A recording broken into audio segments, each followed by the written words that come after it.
You're resting in the chair with your eyes closed, and you may notice your eyes, even wish to open them from time to time. And that's fine, because I really wouldn't want you to not go into a trance too quickly. So much easier simply to allow that feeling in a shoulder, in a hand, to continue as you listen to the sounds of my voice, the sounds in the room, the sounds outside the room, other voices, other rooms, while you pay close attention to the changes in an arm, a hand, and wonder if you are going to be able to go into a trance, while your conscious mind has already begun to drift down, to let go for a time, allowing the body to relax the mind, to relax with it, without knowing at times how much more comfortable you really can become. And sooner or later, everyone's had the experience of falling asleep while watching television, paying close attention to the storyline, just closing the eyes a moment to rest quietly, hearing the music, listening to the voices, in that comfortably relaxed way. When a word or a phrase reminds you of a particular memory, and you dream away for a time, come back to the words again, drift, dream away again, until the words and the music become a soothing sound in the background of the mind, just for a time, and the unconscious mind continues to hear everything of importance to you, while the conscious mind may not notice that you need not listen to everything I say, because you've known all along how much easier it is to learn something when you're relaxed. Though I wouldn't want you to relax too deeply at first. So much more important for you to recognize the small changes, tiny changes, barely noticeable, happening in your breathing, in your pulse, in the relaxation of the face, in a feeling of comfort, security. Because your unconscious will choose to relax your little finger before those feelings begin in a thumb. Or perhaps your wrist will be the handiest place to begin relaxing. But the conscious mind can enjoy being curious about exactly where those feelings will begin. If you drop a pebble into a pool of water, the water flows in ripples on the surface, but just below the surface of awareness, the pebble drifts down. And as that pebble drifts down, past the water animals, drifting down past the water plants, gently floating down, nothing is disturbed as it slowly comes to rest on the bottom of the quiet pool. Even the surface ripples become slower and quieter, and beneath the surface, all is still, calm. And you could recognize your ability to relax and comfortably reflect upon your problems in a certain way, remembering those times when you were sure things were one way, and they turned out to be something else entirely. Perhaps as a child, learning that library is really library, or telling the difference between feet and feet, changing old beliefs, learning new meanings, new ways of doing things. And I wonder if those new feelings, those hypnotic feelings, will stay the same or continue to deepen even more as you try to remember everything I've said to you about those TV dreams and pebbles that drift down, sometimes more quickly, sometimes more slowly.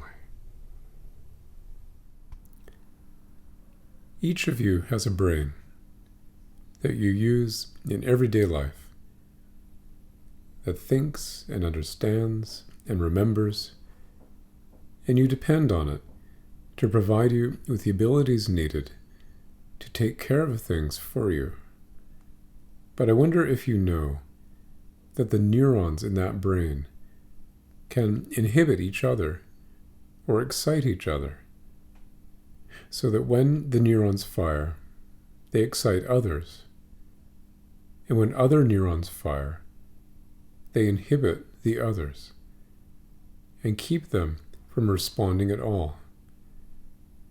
And so there are times when the harder those cells try to do one thing, the more difficult it becomes, while at other times, not doing anything at all gives the desired results. And if one neuron is stimulated too much, it may become exhausted and stop responding completely. Just like the cells in a muscle that got tired of doing the same thing over and over again. This is true even for little children, who may be afraid at first when their parents take them to the playground and turn them loose to run around. You can watch that tiny toddler, unsure of itself at first, unsure of the parent too, afraid that parent may disappear if it gets too far away. So at first you go with them. You reassure them that it is okay to go off and play in the sandbox or to explore the swings. And that toddler keeps coming back, but staying away longer and longer, beginning to play with others, even getting on the teeter-totter and learning how to balance, each trusting the other, not to get off suddenly. The kind of trust it takes to invest your life savings in a business with a friend, not the kind of thing you'd do with a total stranger. But there are some people who we know that we can trust, because they have earned that trust, like interest in a bank, that you can count on to be there, even though you know that banks do fail sometimes, but it is pretty rare, so we trust them, unless we have a good reason not to. Just like that child trusts others. They are all friends, unless they prove they're not. And when that friend gets tired of doing the same thing over and over, they go off together and do something else, on the swings or in the sandbox, knowing their parents are there, waiting at the picnic table, to take them home when they're tired, to bring them back when they're not. And because that all goes without saying, they can enjoy themselves quite completely. And so, before you allow yourself to drift up completely into conscious, wakeful alertness, it may be useful for you to utilize the time now to think about what you've experienced, the thoughts, images, understandings, and how you might use these later on, from one day to the next.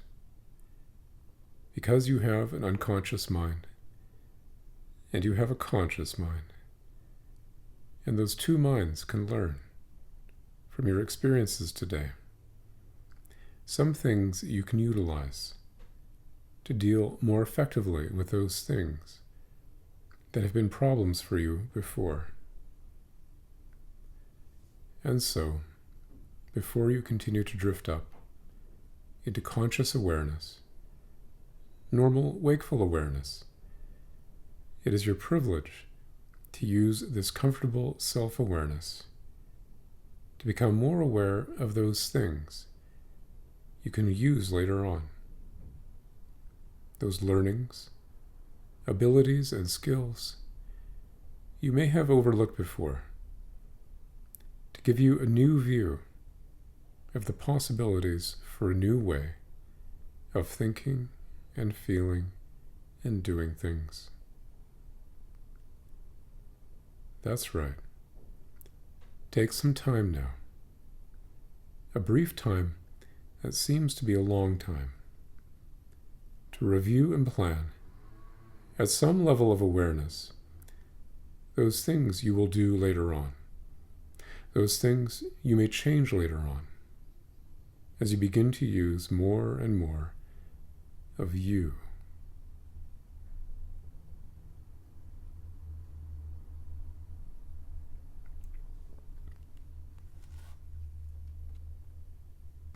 You can use that time now, because in a few moments from now, when you drift up and awaken, it may be interesting for you to know that in that drifting, relaxed state of mind, where thoughts drift by like dreams, that enter awareness for a time, and drift through the mind, while some are left behind to be utilized later on, and others are remembered, or seem to be remembered at first, but then become more and more distant, forgotten over time, and the entire experience can seem so far away, as your unconscious mind protects the conscious mind and leaves those things behind, forgotten but remembered too. And time changes too, so you can know what a trance it's been when you begin to know that what seemed to take a short time turns out to have been a long time, or what seemed a long time was really no time at all.